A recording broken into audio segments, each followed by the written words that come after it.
오늘은 2월 22일 목요일 아침 6시 40분입니다.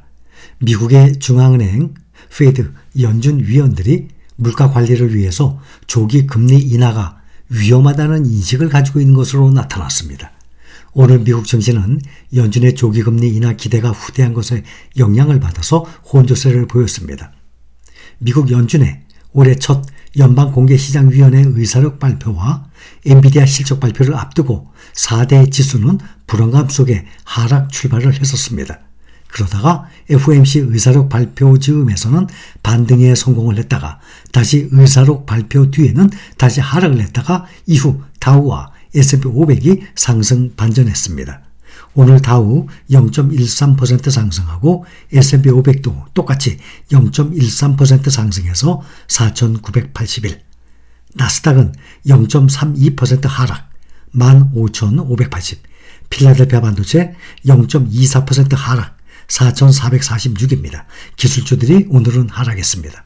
다우지수와 S&P 500 지수만 상승 마감을 했는데 마감 직전에 보니까 장중 내내 하락세를 보이다가 S&P 500 지수는 장 마감 직전 7분 전 6시에 마감하죠.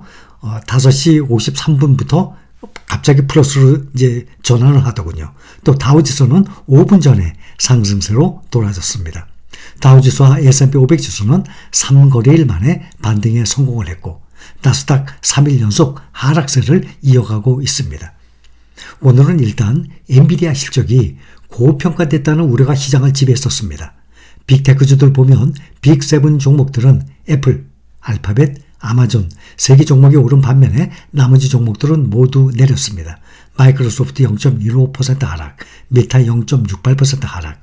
오늘 장 마감 직후 실적 발표를 앞두고 엔비디아는 어제보다 조금 덜 떨어졌죠. 어제는 4% 이상 떨어졌었는데 오늘 2.85% 하락 마감했습니다.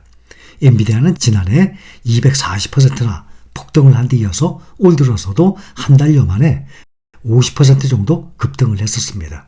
실적 나왔습니다. 인공지능 대장주 엔비디아가 지난해 4분기에도 시장 전망을 넘어서는 깜짝 실적을 내놨습니다. 엔비디아는 지난해 4분기 매출이 전년 동기 대비 265% 증가한 221억 달러를 기록했다고 밝혔습니다. 매출 221억 달러. 순이익은 전년 동기 대비 769% 늘어난 123억 달러를 기록했습니다. EPS 주당 순이익은 5.16달러로 집계됐습니다. 이것은 시장 전망치를 대폭 상회하는 수준입니다. 시장사는 엔비디아가 매출이 204억 달러 예상했는데 221억 달러 나왔고 EPS가 4.59달러를 기록할 것으로 예상을 했었는데 5.16달러를 집계가 됐습니다. 엔비디아 CEO 젠슨 황은 보고서 이후 성명에서 기업, 산업, 국가 전반에 걸쳐서 수요가 전 세계적으로 급증을 하고 있다라고 말했습니다. 우리의 데이터 센터 플랫폼은 대규모 클라우드 서비스 제공업체와 GPU 전문 업체는 물론 기업 소프트웨어와 소비자 인터넷 기업의 데이터 처리, 교육, 추론에 대한 수요가 점점 더 다양해지는 동인에 의해 구동됩니다. 자동차, 금융 서비스, 의료가 주도하는 수직 산업은 이제 수십억 달러 규모에 이르렀습니다. 라고 덧붙였습니다.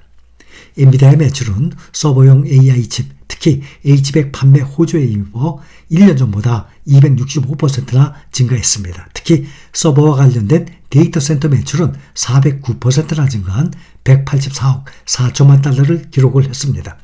노트북과 PC용 그래픽 카드를 포함하는 게임 비즈니스 사업은 전년 대비 56% 증가에 그쳤습니다. 엔비디아는 4분기 어닝 서프라이즈 발표 후 시간 외 거래에서 어제와 오늘 하락분을 만회를 하듯 6% 이상 급등을 하고 있습니다. 엔비디아 주가는 실적 발표 전 차익 실현 매물이 나오면서 5일간 주가가 7.9%나 하락하는 등 약세를 보여왔었습니다. 오늘 연방준비제도 이사들이 지난 1월 회의에서 대체로 인플레이션을 둔화하는 데 성공을 했다는 낙관론이 우세했던 것으로 나타났습니다. 다만 금리 인하를 서두르면 안 된다라는 데 의견을 같이 했습니다. 올해 첫 번째 미국 페드 연준 연방공개시장위원회 회의에서는 다수 참가자가 섣부른 금리 인하는 위험하다는 의견을 낸 것으로 나타났습니다. 연준이 오늘 공개한 의사록에 따르면 지난 1일까지 이틀 일정의 올해 첫 통화정책 회의에서 연준 고위 정책 담당자들은 인플레이션, 물가 상승이 둔하고 있다는 더 강한 확신을 갖기 전까지 금리 인하는 없을 것으로 판단했습니다. 결론은 올해 금리 인하를 서두르지 않겠다는 거예요. 그러한 분명한 의사표시예요. 이에 따라서 조기 금리 인하 가능성이 그동안보다 또 더욱 낮아졌습니다. 연준은 이 같은 골자에 1월 연방공개시장 내 회의록을 오늘 공개했습니다. 정책 전망을 논의하면서 회의 참가자들은 이번 긴축 사이클에서 정책 금리가 정점에 도달했을 가능성이 높다고 판단했다고 명시했습니다.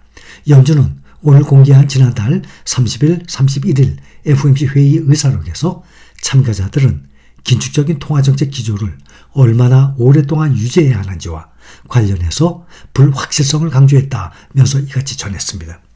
의사록엔 대다수 참가자들은 정책 기조를 너무 빨리 완화하는 경우 위험성을 지적하고 인플레이션이 2%로 지속 하락하는지 판단할 때 유입되는 데이터를 신중히 평가하는 것이 중요하다라고 강조했다는 내용입니다. 다만 일부 참가자들의 경우 과도한 긴축 기조를 너무 오랫동안 유지하는 경우 경제의 하방 위험이 있다고 지적한 것으로 전해졌습니다. 고금리 장기화 우려를 표한 의원은 소수에 불과했어요.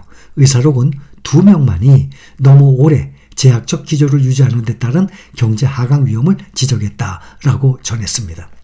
1월 회의에 앞서서 시장에서는 인플레이션이 상당히 둔화한 만큼 연준이 금리 인하를 서둘러야 한다라는 입장이 팽배했었습니다. 3월 금리 인하 가능성도 상당한 비중을 차지했었습니다. 연준은 지난달 FOMC 정례 회의에서 5.5%인 기준금리를 동결을 했고 제롬 파월 의장은 3월 금리 인하는 어려울 것이라고 밝혔습니다. 연준의 그동안 금리 인상이 2022년 중반 40여 년 만에 최고 수준까지 치솟았던 인플레이션을 낮추는 데 효과가 있었다는 평가가 지배적이었습니다. 그러나 이들은 비록 추가 금리 인상은 사실상 끝났지만 금리 인하에 앞서서 인플레이션이 떨어지고 있다는 데 더 많은 데이터가 필요하다는 점도 강조했다고 의사록은 전했습니다. 이 같은 소식이 전해진 직후 연준이 시장에서는 연준이 6월 FOMC에서 0.25% 금리를 인하할 확률을 52%로 반영을 했습니다. 어제까지만 해도 54%였습니다. 이것은 연준이 늦어도 6월에는 금리를 인하할 것이라는 믿음을 흔들리게 하는 것입니다. 지난주 미국의 모기지 금리가 12월 초 이후 2개월여 만에 다시 7%를 돌파하면서 회복세를 보이던 주택시장이 타격을 입었습니다. 미국 모기지 은행협회 자료에 따르면 2월 16일로 끝난 한 주간 30년 만기 고정금리 모기지 계약 금리는 전주 대비 더 올라서 7.06%를 기록을 했습니다. 이는 지난해 10월 이후 최대의 주간 상승폭입니다. 모기지 금리가 치솟으면서 모기지 수요는 크게 줄었습니다. 지난주 발표된 미국의 1월 소비자 물가지수 CPI와 PPI 생산자 물가지수가 모두 시장 예상치를 상회한 가운데 연방준비제도 조기 금리 인하 기대가 약화가 되면서 모기지 금리가 상승한 것으로 풀이되고 있습니다. 주택 매수자와 매도자 모두 연준의 금리 인하 시기에 주목을 했지만 당국자들은 공개된 1월 연방공개시장위원회 회의 의사록에서도 서두르지 않겠다라는 신호를 거듭 보냈습니다. 오늘 국제유가는 소폭 올랐습니다. WTI 서부 텍사스나 원유 가격이 1.13% 오른 배럴당 77.91달러의 거래를 마쳤습니다. 중동을 둘러싼 지정학적 불안이 지속되면서 오름세를 유지하고 있습니다. 월가의 공포지수로 불리는 VIX 변동성 지수는 소폭 하락했습니다. 0.65% 밀린 15.32를 기록을 했습니다.